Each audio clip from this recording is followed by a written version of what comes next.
nahanga kami. Pinatatag sila ng pinakamatitinding pagsubok sa buhay. Narito ang In the Name of My Mother.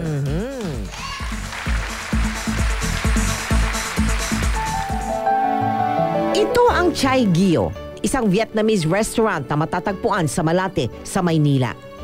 Sa pagpasok mo rito, hindi mga larawan ng pagkain ang iyong makikita sa kanilang dingding, kundi mga larawang nagpapaalala ng isang mapait na kahapon ng isang ina kung paano niya iniligtas ang kanyang mga anak laban sa komunismo. Ako'y pinanganak sa Laos yung 1966. Mula sa Laos, nagpunta ako sa Pilipinas dahil sa isang nanay na talagang mapagmahal at ang hinahangad lang yung aming future. Anak siya ni Perfecto Valido, isang Pilipino sundalong scholar na na-assign sa Laos noong 1960s. Umibig siya kay Nguyen Thi Ho Lan, isang migranteng Vietnamese sa Laos. Taong 1977 na maghari ang komunismo sa Laos.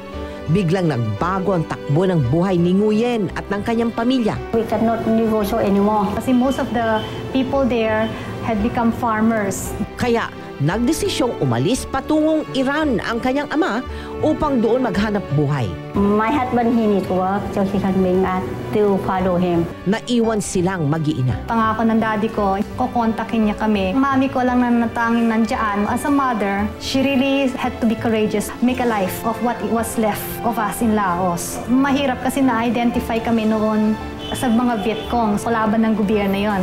Sa panahon namang iyon, humingi ng tulong ang kanyang asawa sa Embahada ng Pilipinas para makalabas silang Nguyen ng Laos. With the help of the embassy, nakipag-negotiate sila with the government to release us. So binuksan ang border just for us to cross the Mekong River within 72 hours. Medyo lahat kami in shock. Wala lang kung anong makuha ni Mami, kung anong madampot niya, pictures, a few clothes. In a short period, kailangan umalis, iniwan niya yung nanay niya. We just look at each other and that's it. I live to Laos because I want my children to have complete family, to have father. Nakakatakot ang pagtawid nila sa Mekong River patungong Thailand. Yung Mekong River ang sinakyan namin ay tugboat yan. I remember may flag pa ng embassy just to make sure may Filipino at the same time legal ang exit namin. May tension kasi lahat ng border may nakasundalo na may machine gun. Tanging ang panlaban lang ni Nguyen ay ang pananampalataya at ang kasanayan sa gera nung siya'y bata pa. Maliit ako, hindi ako marami bomba-bomba na eh. Barang sana eh, hindi takot alam na eh. One life, batay ang buhay lang eh. Just live it. If live, thank you. Ipatay, batay na. At para makalma niya ang mga anak, tanging ang init ng pagmamahal ng isang ina ang ipinadama niya sa kanila. Makikita yung larawan ng isang nanay, no? Walang alam, probinsyana, hindi marunong mag-Ingles. Ang ginawa niya, binitbit niya kami sa kilikili niya. So hindi kami iniiwan. Ang itsura siguro namin, I could recall, refugees ba? Nang marating ng mag-iina ang Pilipinas, muling nagsumikap itong si Nguyen. Nagtiis, dagdag pa ang pangungulila sa kanyang mister. I look for negosyo maliit. I go how to how. I tell kukuyam, lahat ano kaya ko. Anong ko hirap eh, talaga hirap. When my father, I think, got sick at the Middle East, he returned to the Philippines. Terminal illness na siya. Nabuhay siya at least another 2 years. Nakapiling namin. Bagamat maayos na ang lahat, sa paglipas ng panahon, nakaramdam si Lailani ng awa sa ina.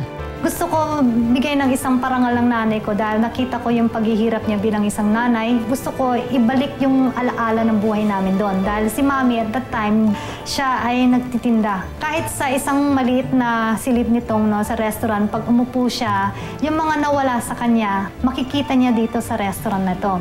Kaya naisip ni Lailani na itayo ang Chai Gio, kung saan makikita ang mga larawan ng lumipas ng kanyang ina.